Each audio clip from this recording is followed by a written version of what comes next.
Seja bem-vindo a mais um programa da Convenção Batista Paranaense. No dia de hoje nós vamos trabalhar um assunto que é de interesse de milhões de pessoas. Me refiro a milhões de pessoas porque o cristianismo é a maior religião do mundo e aquilo que o cristianismo professa está registrado em um documento que para nós é muito importante. Esse documento se chama a Bíblia Sagrada. Nele nós encontramos toda a referência acerca da nossa fé. Particularmente nós, como batistas, como convenção, procuramos levar as igrejas, incentivar as igrejas, para que através de seus pastores, professores, a Bíblia seja estudada com muito cuidado, com zelo, porque nela cremos que existem palavras de eternidade, palavras que mudam a vida das pessoas. Mas o nosso desejo nessa oportunidade é trabalhar a Bíblia de uma maneira didática, mostrando a você, nosso amigo, que conhece um pouco da Bíblia, ou talvez não conheça nada, ou talvez você já conhece um conteúdo mais amplo acerca da Bíblia, mas nós queremos trabalhar desde questões básicas, o que é a Bíblia, quantos livros ela tem, como ela foi escrita, mas também chegarmos ao ponto de mostrar como ela pode mudar a sua vida e abençoar a sua vida. E para falar desse assunto, nós temos conosco aqui em nossos estúdios o Dr. Antônio Renato Gusso.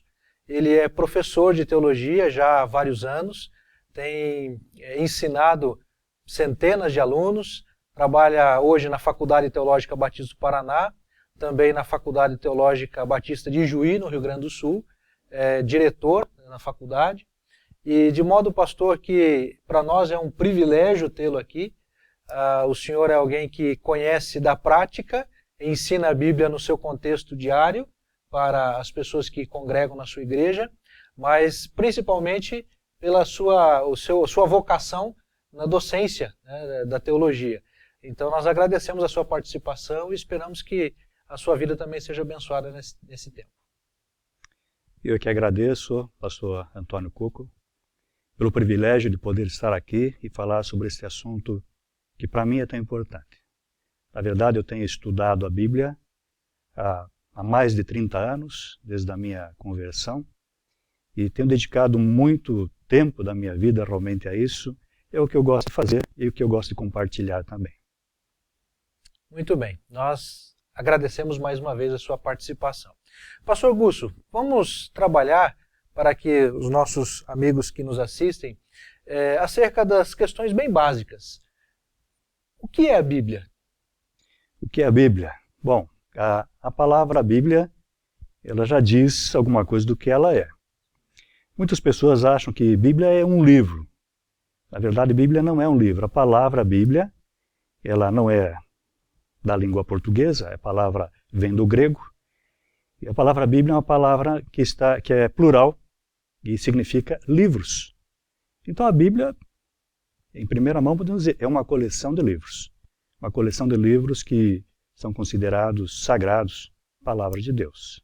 Quantos livros tem a Bíblia? A Bíblia depende da Bíblia também, né? Depende da Bíblia. Nos ajuda a entender isso. Então, aqui no Brasil nós falamos pelo menos em 3 Bíblias. Falamos normalmente na Bíblia hebraica, que seria o Antigo Testamento dos protestantes, a Bíblia protestante ou evangélica e a Bíblia católica. Então são 3 Bíblias que possuem aí algumas diferenças. Eu sou batista, então a Bíblia que nós utilizamos, que nós consideramos e aceitamos como palavra de Deus, esta contém 66 livros, 39 no Antigo Testamento, 27 no Novo Testamento. Muito bem. O senhor nos dá uma informação importante, então estamos nos reportando ao povo brasileiro, a nossa cultura, e o senhor menciona cerca de 3 Bíblias, digamos assim. Qual que é a diferença básica da Bíblia considerada protestante para a Bíblia católica? A diferença entre essas duas, a protestante e a católica, ou evangélica e católica, a diferença principal está no chamado Antigo Testamento, na primeira parte, então, da Bíblia. A Bíblia católica traz alguns livros a mais do que a Bíblia protestante. Traz alguns livros como 1 Macabeus, 2 Macabeus, Tobias Judite, mais alguns e alguns acréscimos em Daniel, e mais outras pequenas diferenças também. Por que deste acréscimo? Eram livros que eram utilizados realmente na igreja como livros, diríamos hoje livros devocionais, mas que nunca foram considerados oficialmente pela igreja primitiva como palavra de Deus. A lista dos livros foi fechada lá pelo ano 400 depois de Cristo, os livros do Novo e do Antigo Testamento. No Antigo Testamento, na verdade, os protestantes seguem o mesmo cânon, a mesma relação dos judeus, que tiveram a sua lista fechada lá pelo ano 90 depois de Cristo, num concílio chamado de Jânia. O concílio depois cristão foi fechado lá pelo ano 400, e estes livros que foram colocados mais tarde, por isso que digo acréscimos, né, foram colocados na Bíblia Católica, não estavam neste cânon. Então, os protestantes lançaram mão do mesmo cânon utilizado pelos judeus, livros reconhecidos lá pelo ano 90, então, depois de Cristo. E no catolicismo houve um segundo cânon. Por isso esses livros são chamados de deuterocanônicos. Essa palavra também, deuterocanônico, é uma palavra grega também, deutero é segundo, canônico, segundo cânon. Então é um segundo cânon em um concílio, chamado Concílio de Trento, lá pelo ano do 16º século, agora, então, depois de Cristo, recente, né, em termos de história cristã, muito recente, aí 400 e poucos anos, foram acrescentados esses livros e entraram com o título, então, de deuterocanônicos. Para o catolicismo, estes livros fazem parte, estão em pé de igualdade com os demais livros, só entraram numa segunda relação. Por isso, deutero, segundo cânon. E os protestantes ficaram com a mesma relação dos judeus, e nós cremos que realmente seriam os mesmos livros que estavam sendo aceitos lá no primeiro século pelo próprio Jesus e pela igreja primitiva. Uhum. Quando o senhor menciona acerca dos livros deuterocanônicos e a informação de que é um acréscimo recente comparado com o período da história, eu me faço lembrar de um dos livros que faz parte da Bíblia Católica, que é chamado Livro dos Macabeus, e que ele registra um período histórico que, no nosso caso, tem uma relação, não está na Bíblia, mas ele tem uma relação entre o Antigo Testamento e o Novo Testamento, né? Que seria entre o Antigo e o Novo Testamento. Se o senhor pudesse nos ajudar a compreender um pouquinho esse processo da história, aliando ali o Antigo Testamento ao Novo Testamento, onde é que entra essa figura dos macabeus ali, nesse processo? Bom, os macabeus estão no período que nós chamamos intertestamentário, ou seja, entre o Antigo e o Novo Testamento. Existe um período aqui entre o Antigo e o Novo Testamento de aproximadamente 400 anos. E aí é um período, eu disse agora há pouco que era um período curto, né? Mas ao mesmo tempo muita coisa acontece em 400 anos. O Brasil tem aí 500 anos. Então é a história do Brasil. Então neste período, ou quando nós terminamos de ler o Antigo Testamento e começamos a ler o Novo Testamento, sem informações desse período chamado intertestamentário, nós ficamos muitas vezes sem saber o que aconteceu. Porque nós fechamos o Antigo Testamento ouvindo falar da Pérsia, por exemplo. Quem está comandando a política mundial, o dominador da época é a Pérsia. Quando abrimos o Novo Testamento, já é Roma. O que aconteceu com a Pérsia? Ficou muitos séculos para trás. Depois da Pérsia veio a Grécia. E a Grécia influenciou de tal maneira que quando nós chegamos no Novo Testamento, o Novo Testamento é escrito em grego. Mas quem está comandando o mundo são os romanos. Então muitas coisas mudaram. Nós abrimos o Novo Testamento e encontramos sinagoga. Isso não tem no Antigo Testamento. Nós abrimos o Novo Testamento e encontramos fariseus, saduceus. Isso muito conhecido no meio cristão por causa do Novo Testamento. Isso não existe lá no Antigo Testamento. Então passamos por um período. Sem contar que muitas coisas, agora no meu entender, muitas coisas que estão previstas também para acontecer, profecias do Antigo Testamento, também se cumpriram no chamado período intertestamentário. E pessoas muitas vezes que estão ainda mal informadas, não conhecem o período, estão esperando para que venha a se cumprir na frente, quando isso já se cumpriu lá no Antigo Testamento, né? Na época do Intertestamento, desculpe.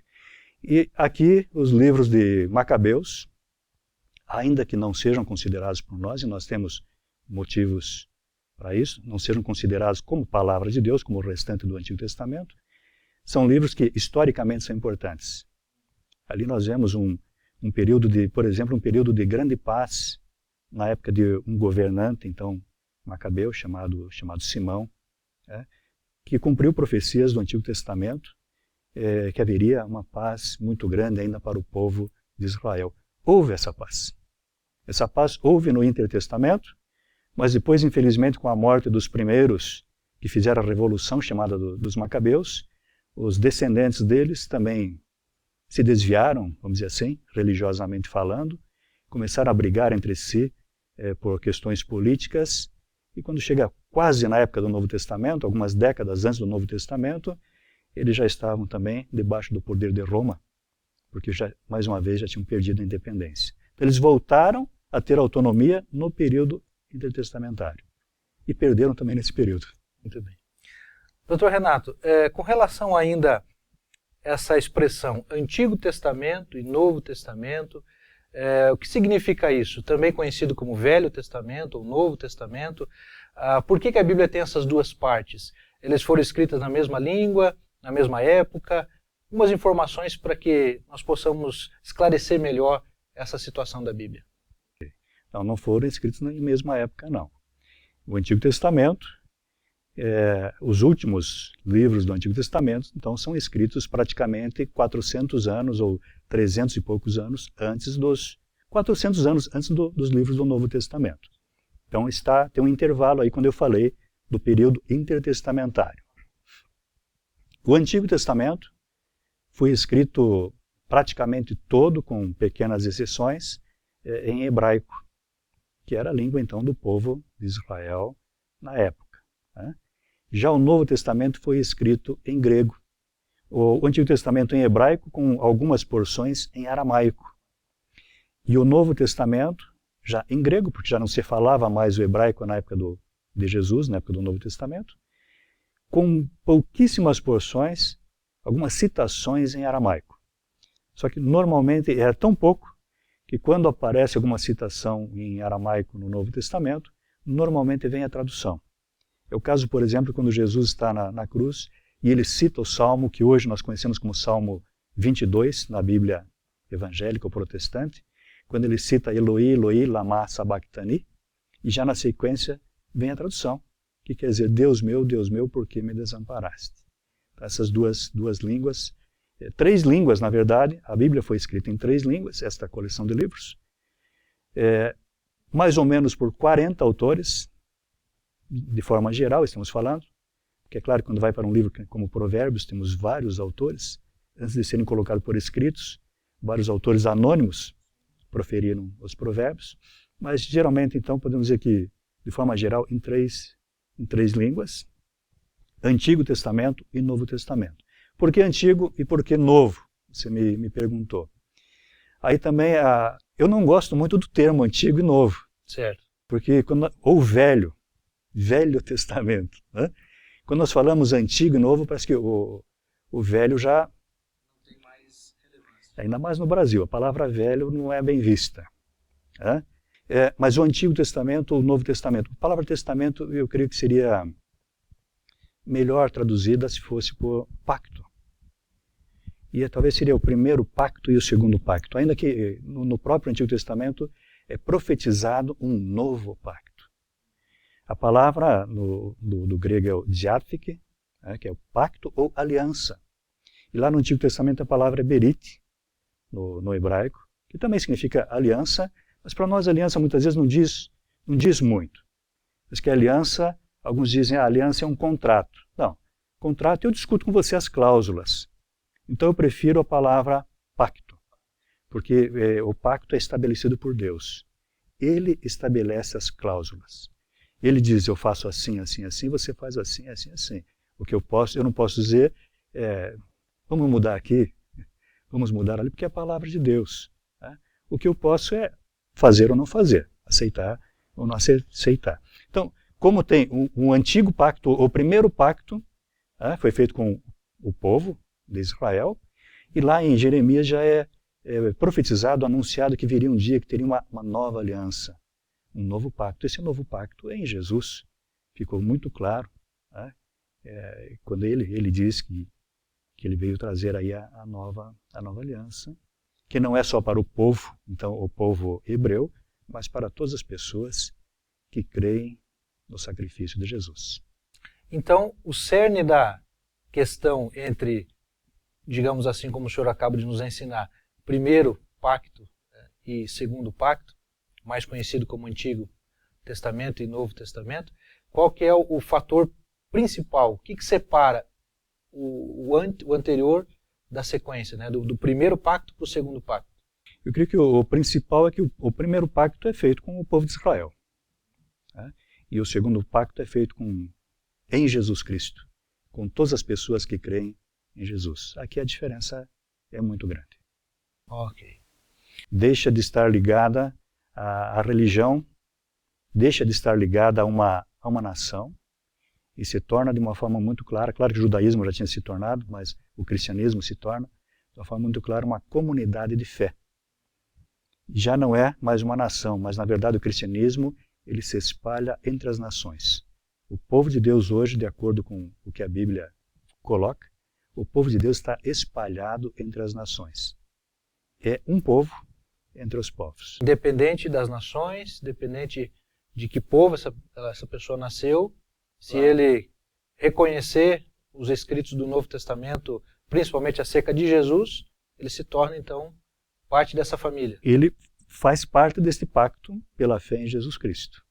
Independentemente se é grego, se é judeu, se é brasileiro, se é argentino, se é americano, seja o que for. Só ainda a título de esclarecimento. Então, o judaísmo, ele utiliza a Bíblia hebraica. O Novo Testamento não é considerado por eles como Bíblia, como palavra de Deus. O judaísmo é uma religião. Né?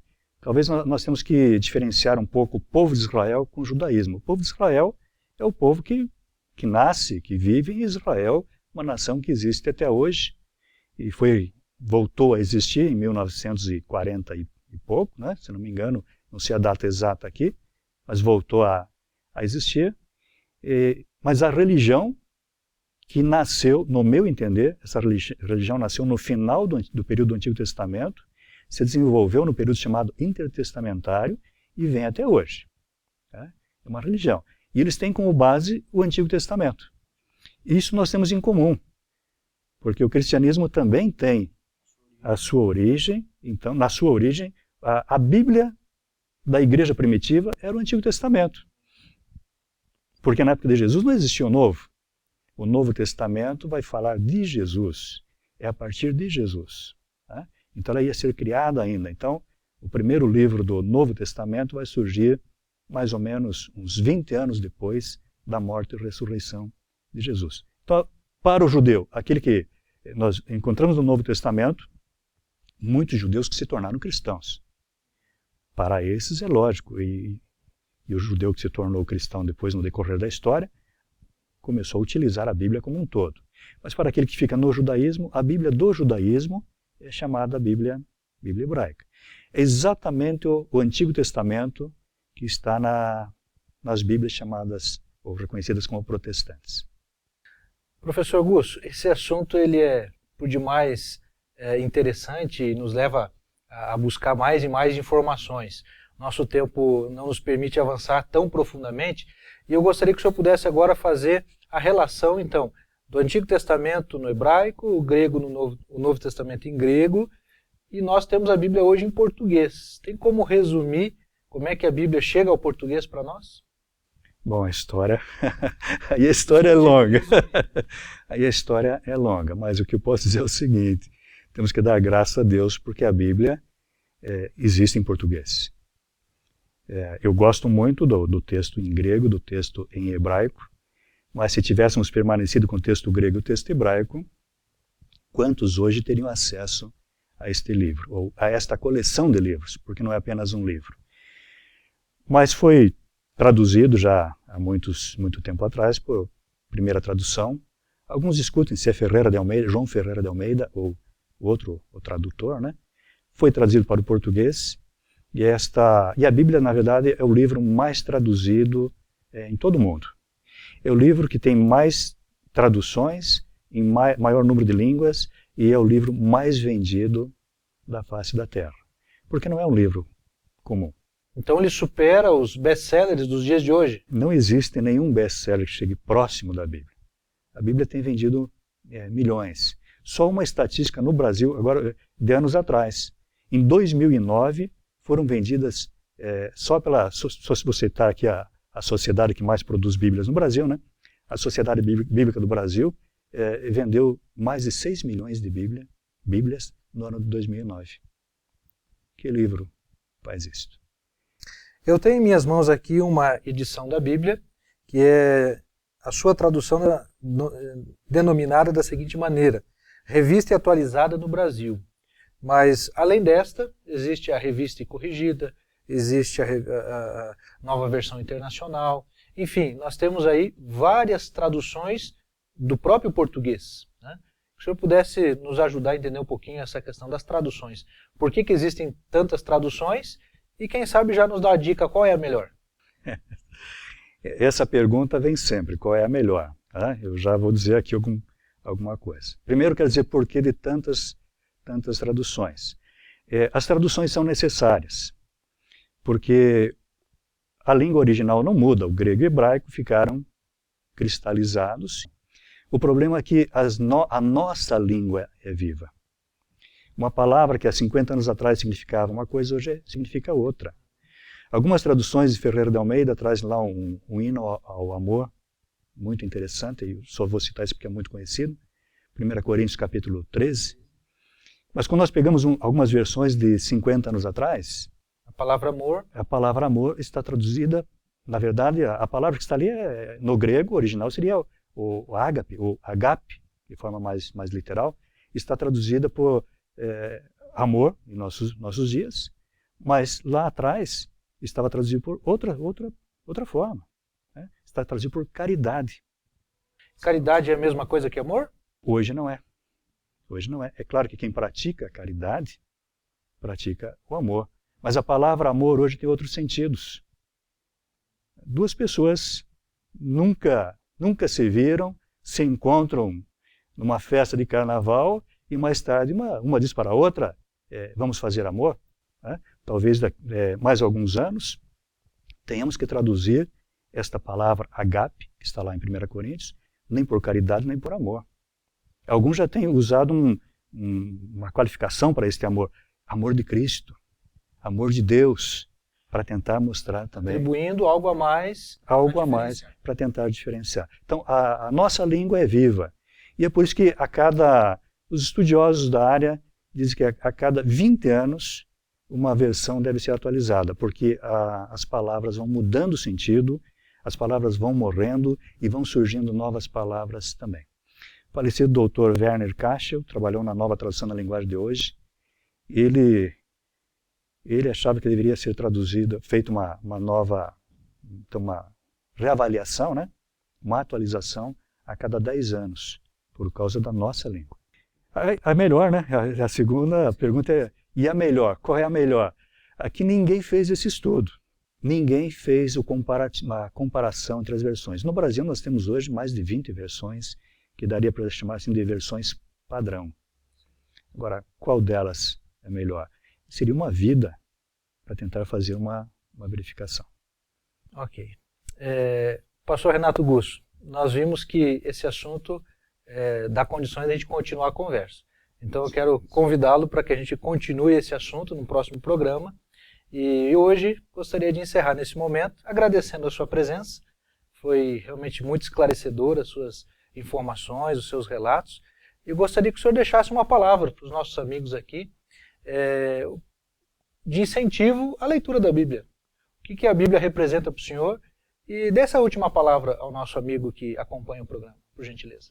Quero agradecer a atenção de todos, o privilégio também de estar aqui, quero agradecer pelo convite e quero convidar você que está nos assistindo a que se dedique a estudar a Bíblia. A Bíblia é um livro inspirado, é um livro que transforma vidas, é um livro que dá orientações para a vida. Então, meu desafio é esse: estude a Bíblia. Eu estou estudando já há algumas décadas e quero continuar estudando. Sempre tem coisas novas, sempre estou aprendendo e quero aprender mais. Faz diferença. Fez diferença na minha vida e eu sei que faz diferença, vai fazer diferença positiva também na sua vida. Muito bem. Muito obrigado, professor. Eu quero terminar a nossa conversa de hoje citando um texto da Bíblia que se encontra no livro de Oséias, capítulo 4, versículo 6. Na verdade, é apenas uma parte desse texto, que diz assim: Eis que o meu povo peca porque lhes falta o conhecimento. Então eu desafio a você, assim como o professor acaba de mencionar, procure estudar a Bíblia. Se ela é a palavra de Deus, precisamos que Ele nos ajude a compreender. Que Deus te abençoe. Muito obrigado pela sua audiência.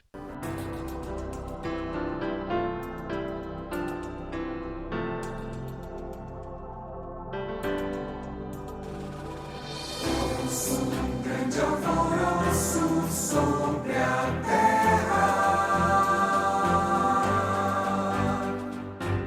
um alerta se espalha em todo lugar. É a igreja do Senhor, atende